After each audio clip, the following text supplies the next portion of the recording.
Morality in Fear and Hunger is grey, like the fog in Silent Hill 2. What I mean is you can do certain things like quote unquote be evil or do some good, and the game won't judge you. Of course, you, me, others can judge the actions. We have our own moral code, but the game itself is like, this is nothing big. Oh, you did this? Carry on. I love this concept a lot. The game isn't shaming you for being quote unquote evil, or it doesn't spoil you with tons of rewards for being good. You do something, and it is what it is. So, I want to dive a little deeper in the various situations that represent the idea of grey morality in Fear and Hunger. Let's start off with the little girl. So early in the game, you can find a little girl locked in a cage. You can free her, and you get a party member. She's really weak, but hey, you have company now. But you can exchange her for some pretty decent stuff. How about giving her to the human Hydra? You get some dialogue, I guess? Then there's Potted Cat, who can give you some of the best items in the game, especially a powerful sword. But he's a bad person. Like, he likes the little girl too much. Oh god. Ah! Or how about this moon lady? Give her the girl, and you get a full restore. Nice. Okay. I know the first thing you will say is, Marceline, how dare you? She's a little girl. Don't give her away, you demon. You monster. You're no better than the creatures in this hell. I get that. I really do. Children are innocent beings. It would be wrong to do such a thing. Or is it? Firstly, you find the girl locked in a cage. Why is she in there? Should have been captured, or maybe she's locked in there because she's very dangerous. You don't know. Why assume she's just an innocent little girl? Secondly, the dungeons is beyond cruel, and you need every advantage you can get. You don't know this little girl. She literally means nothing to you. You got a job to do. She weighs you down. She's just a food waster. You have no obligations to this girl. What, you're her babysitter now? Lastly, children go through bad stuff every day. You can't stop that. What difference does one more make? But no, you still refuse to do such a thing. You want to be morally good. So you look after her through this hell. Your reward? You discover she's not a little girl at all, and turns into arguably one of the toughest fights in the game. Have fun! It's kind of like the game is punishing you for trying to do the right thing. See what the game did there? It doesn't judge you, and it goes, it is what it is. Both outcomes suck, but the less morally right one is easier to do, and arguably gives you better rewards. It's up to you to determine if you're willing to care for a fictional little girl in the video game. Does she matter to you? And what's interesting is, she's not a little girl, meaning are there lesser good options? Are they lesser good? This is grey morality. There is no right answer. Only you can choose what is right or not. Just in case one of you raiders ask me what I personally do, 88% of the time I leave the girl in the cage. Why? The cage doesn't keep the girl safe from the dungeon, but keeps the dungeon safe from her. And the game is like, so be it. You can totally disagree with this action. I don't want to be tempted to exchange her for powerful items, or a full restore, nor do I want to fight her later, because humans weren't made to fight beings like her, and that's bad for your health. No joke. The next example we have is the Knights of Rondon. There's quite a bit to this, so let's cover this one swiftly, shall we? A bunch of knights go on a suicide mission, like they're some kind of suicide squad, and well, it goes to shit. All of them get lost and split up, one gets badly hurt, can't move, one gets hunted down by a torturer, one gets beaten up and abused by a Lord of the Flies, and the last one has lost his mind. But he's vibing in a way, he's chilling, he's coolin'. Here is the situation. You could do the right thing and find them, save them, reunite them, and they go home. This is so troublesome to do though. You have to go deep into the dungeon. You need a certain item to save one of them and know how and when to use it. You have to defeat a pretty annoying enemy to save one of them. You have to deal with the torturer. Well, he's small fry, but still, you don't want to be going into fights. Not to mention dealing with the dungeon itself, managing food and mind, and trying not to die? What do you get in return? Some money and a common ring that can be found in the boxes. Oh, and a thank you. Unless you feel orgasmic over doing the right thing, this is a lot of work for very little. It is advised by veteran players, including myself, not to do this. But you could be quote unquote evil and get better rewards for doing so. Snitch one of them to the torturer and you get pretty neat items like 2 light blue vials, which is excellent healing. Hell, give up the other one to the torturer and then you get the best armor in the game. Remember that coolin', vibin', chillin' night? Well, he has one of the best equipments in the game. Kill him and take it for yourself. If you also want to get one of the best swords in the game, kill the injured one. Mind you, that's not easy, but you know, you do get one of the best swords in the game, so worth it?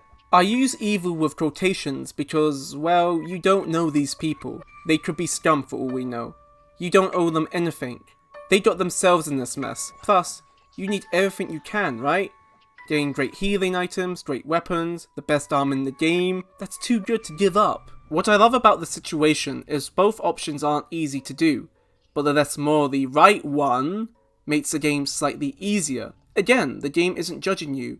You have to judge your own actions. Do you care so much for these NPCs to do the right thing? Now, for what I personally do, it depends on how I roleplay. If I'm Durance and I really want to be noble and all goody-goody two-shoes, then I try to save them. I'm a sucker for cute knight hero types, but 99% of the time, I don't go out of my way to be an arsehole to them. But I do not negotiate with torturers or Lord of the Flies. Last but not least, let's look at the actions of a character you can't play as, but can recruit. The THSE devil himself. For real, he's so hot. Take me! His name is the Guard. So, like, this guy lets himself get captured, gets pretty roughed up, gets saved or dies if you're too late, lies to his savior about having memory loss, and tricks thus uses them to get god powers. And like, when he gets these god's powers, he doesn't give a shit about you. He's all like, haha, suck my dick, don't mind if I do. I'm so sorry. This dude is playing 4D chess. This so-called noble knight is a liar, a trickster, self-absorbed, selfish, and you could say, evil. That is definitely one perspective, however, can you blame him? If you have the chance to be a god, wouldn't you take it by any means necessary? Like, the god isn't evil, but the tools of being a god is there, so he's just taking the opportunity. It's kind of like the only somewhat defense for Griffith from Berserk. Spoilers just in case. He wouldn't have done the bad things if the God Hands didn't exist. The God Hands are evil and enable Griffith to be evil.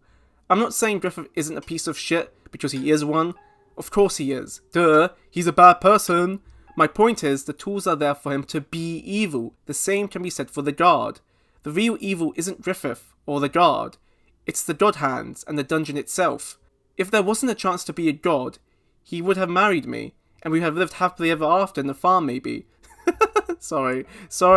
I blame Miro for this. Why did they draw the god so sexy? So, back on track. So, can you really fault him for wanting to be a god? So, what do I think? I simp for the god cause he's super sexy. Take me, Yellow Cane. I submit to you. Take me! Okay, let's take away the simping, alright? It's pretty scummy. It's a nice twist, though. The one you save is actually using you. This reminds me a lot of Morrigan from Dragon Age Origins. Spoilers for Dragon Age Origins, I guess? 1, 2, 3, blah! She too uses the main character. She makes a sex ritual and is like, I can save your life, but I want to have sex with you so I can birth the next god into this world. She wants to be the mother of the next god. How lovely. Unlike the guard, she does mean well, and she raises her son, / new god, really well. He's such a sweet boy. Just listen to him. I thought you'd be scarier. Mother said you were scary because people fear the next stage if it comes too soon. But yeah, they both use the main character to birth or become a god. Nice. I really love the concept of grey morality because it encourages the player to think about the situations that take place. It also encourages debates about what people did and why. I think we need more games that do this. Silent Hill 2 does this as well, and it makes the experience so much better. Like the endings, which is the good ending for James Sunderland. It depends on who you ask. Spoiler alert, the real answer is in water. You're a cool kid if in water is your canon ending. Just saying. I like games that make you think, and the more you think about it, the better it gets. I will say Fear and Hunger 2 also has this concept, and I prefer it over 1. I don't mean better, I mean it's just handled differently, And personally, I like that a bit more. Like, being quote-unquote evil is still a thing, and it does make the experience slightly easier, especially what happens by the end of day 3, but doing the morally right thing is still satisfying and rewarding. In a way, it's not so off-putting to do them, unlike with the Knights of Rondon. For example, to save Samiri, you have to get to the church by day 1 morning. That is pretty difficult to do, and that's really troublesome. You cannot save unless you're willing to use a God of Fear and Hunger statue, which that too is a pretty precious resource. However, saving Samiri leads you to learn more about her, especially if you're playing as Marina. Best characters, by the way, and it genuinely feels nice. So yeah, that's it. I hope you raiders enjoyed the video, and I hope I did a good job explaining this. I also want to thank my bestie, who I love so much. Love you, bestie, for the inspiration for this video. We were talking about Silent Hill 2 and that's morality, you know, how it's all grey, like the fog is grey in Silent Hill 2, and it led to us to talk about Fear and Hunger, and I explained who Pocket Cat was to her, and she had a lovely time learning about him. Oh god, I'm so sorry, bestie. But yeah, I want to thank her. She gave me the inspiration to make this video, and yeah, love you, bestie. So yeah, please do share your thoughts about grey morality and the events that happen in Fear and Hunger. I want to know your perspectives. If you disagree with my take, I want to know why. But yeah, that's it. See ya.